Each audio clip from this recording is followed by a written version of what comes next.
UPSC civil services examinations అంటే IAS IPS వీటి కోసం ప్రిపేర్ అవ్వడం కోసం సిఎస్బిఎస్ అకాడమీ ఒక కొత్త బ్యాచ్ స్టార్ట్ చేస్తుంది. ఇది ఆన్లైన్లో వినొచ్చు, ఆఫ్లైన్లో వినొచ్చు. ఈ బ్యాచ్ జూలై 17వ తారీఖు నుంచి స్టార్ట్ అవుతుంది. ఇంట్రెస్ట్ ఉన్న వాళ్ళు కాంటాక్ట్ చేయొచ్చు ఈ నెంబర్స్కి. ఆర్టిఫిషియల్ ఇంటెలిజెన్స్ మనిషిని మించిపోతుందా, మనిషిని దాటిపోతుందా, మానవాళికే ప్రమాదం వస్తుందా అంటే అవునని చెప్తున్నారు రీసెర్చర్స్. ఏఐ మనిషిని ఎలా బ్లాక్మెయిల్ చేయాలి, ఆ బ్లాక్మెయిల్ విషయంలో ఎలా ప్లాన్ చేయాలి, ఏ విధంగా థ్రెటన్ చేయాలి, ఇదంతా సపరేట్గా ప్లాన్ చేసుకోగలదంట. అంత శక్తి ఏఐకి ఉంది. రీసెంట్గా ఆంథ్రోపిక్ అనే ఒక సంస్థ, ఆర్టిఫిషియల్ ఇంటెలిజెన్స్ సంస్థ ఒక ఏఐ టెక్నాలజీని తయారు చేస్తుందన్నమాట. దాని పేరు క్లాడ్ 4.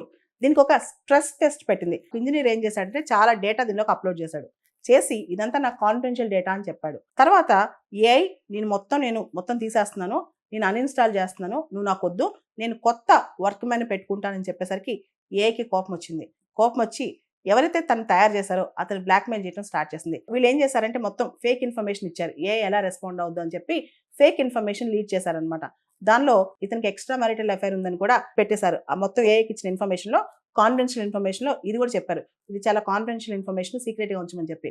ఏఐ ఏం చెప్పింది తెలుసా, నన్ను కనుక నువ్వు జాబ్లో తీసేస్తే, నన్ను కనుక అన్ఇన్స్టాల్ చేయడానికి ట్రై చేస్తే, నేను మొత్తం ఇన్ఫర్మేషన్ మొత్తం కూడా నీ వైఫ్కి చెప్తాను, భూమి మీద మీడియాకి కూడా చెప్పేస్తాను, అందరికీ నువ్వు నా జాబ్ తీయకుండా ఉండు, లేకపోతే అన్నీ చెప్పేస్తానని. అంటే ఏఐకి ప్రత్యేకంగా తెలివితేటలు వచ్చేసాయి, మనిషిని బ్లాక్మెయిల్ చేసి తెలివితేటలు వచ్చేసాయి. అంటే ఆర్టిఫిషియల్ ఇంటెలిజెన్స్కి కొంత డేటా మనం ఇచ్చి సీక్రెట్గా ఉంచమని, కాన్ఫిడెన్షియల్గా ఉంచమని, లేదా ఈ డేటా ప్రాసెస్ చేయమని ఇస్తే తిరిగి మనపైనే ఎదురు తిరిగే ప్రమాదం కనిపిస్తుంది అంటున్నారు సైంటిస్టులు అనమాట. ఇది దాదాపు 100 times ఇదే డేటా ఇచ్చి టెస్ట్ చేశారంట. 86 times మనిషిని బ్లాక్మెయిల్ చేసిందంట. క్లాడ్ 4 అనే ఆర్టిఫిషియల్ ఇంటెలిజెన్స్ మనిషిని బ్లాక్మెయిల్ చేసింది. ఇదంతా చూస్తే ఎలాన్ మస్క్ ఒక మాట అన్నారు, ఆర్టిఫిషియల్ ఇంటెలిజెన్స్ అనేది న్యూక్లియర్ వెపన్స్ కన్నా డేంజరస్ అని చెప్పి, మానవాళ్లే మింగేస్తుందని చెప్పి చాలా మంది చెప్పారు. ఏ విషయంలో మనం ఎలా ముందుకెళ్లాలనే దాని మీద చాలా కన్ఫ్యూజన్ ఉంది.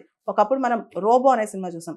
రోబో సినిమాలో ఏం జరిగింది, ఒక రోబోని తయారు చేస్తాడు ఒక సైంటిస్ట్.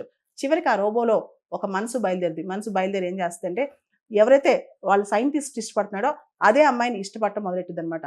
సో ఇప్పుడు ఈ రోబోస్ కంటే ఇప్పుడున్న ఏఐ టెక్నాలజీస్ కూడా ఆల్మోస్ట్ అలా human sensitivities, human thinking, human intelligence మించిపోయిన ఇంటెలిజెన్స్ స్టార్ట్ అయిపోయింది అనమాట. ఇంతకుముందు 1940s ఐజాక్ ఎసిమోవ్ అని చెప్పి ఒక రష్యన్ సైంటిస్ట్ అనమాట. ఈయన రోబోస్కి కొన్ని రూల్స్ చెప్పాడనమాట. రోబోస్ హ్యూమన్స్ చెప్పిన మాట వినాలి, అదేవిధంగా హ్యూమన్స్ చెప్పిన మాట వింటూనే ఇతరుల హ్యూమన్స్కి హాని కలిగించే మాటలు మాత్రం వినకూడదు. అదేవిధంగా రోబోస్ హ్యూమన్స్ చెప్పిన మాట వినాలి, ఇతరులకు హాని కలిగించకూడదు. దాంతోపాటు తను కాపాడేందుకు హ్యూమన్స్కి హాని కలిగించకుండా, అదేవిధంగా తను కాపాడేందుకు హ్యూమన్స్ చెప్పిన మాట వినకుండా ఉండకూడదు. అంటే నువ్వు ఇంకా ఎగ్జిస్టెన్స్ వద్దు, నువ్వు నీ పని చేయడం ఆపేయంటే నాకు ఈ పని కావాలని చెప్పి హ్యూమన్స్ చెప్పిన మాటకి ఎదురు చెప్పి హ్యూమానిటీని అంతమొందించే ప్రయత్నం చేయకూడదు అనమాట. ఆర్టిఫిషియల్ ఇంటెలిజెన్స్ సంబంధించి పేపర్ క్లిప్ మ్యాక్సిమైజర్ అనే ఒక థియరీ ఉందన్నమాట.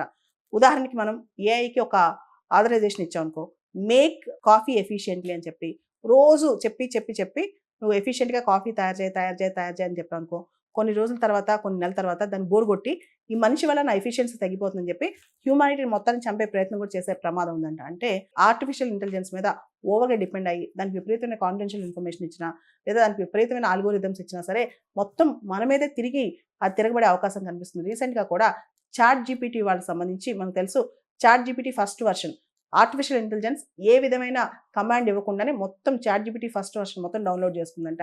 ఇలాంటి చూస్తే భవిష్యత్తులో ఏఐ వల్ల పెద్ద ప్రమాదమే ఉందన్నమాట. ముఖ్యంగా ఏఐ వల్ల డీప్ ఫేక్ ఎంత వస్తుందో అసలు మనం అర్థం చేసుకోలేని పరిస్థితిలో ప్రపంచం ముందుకెళ్తుంది.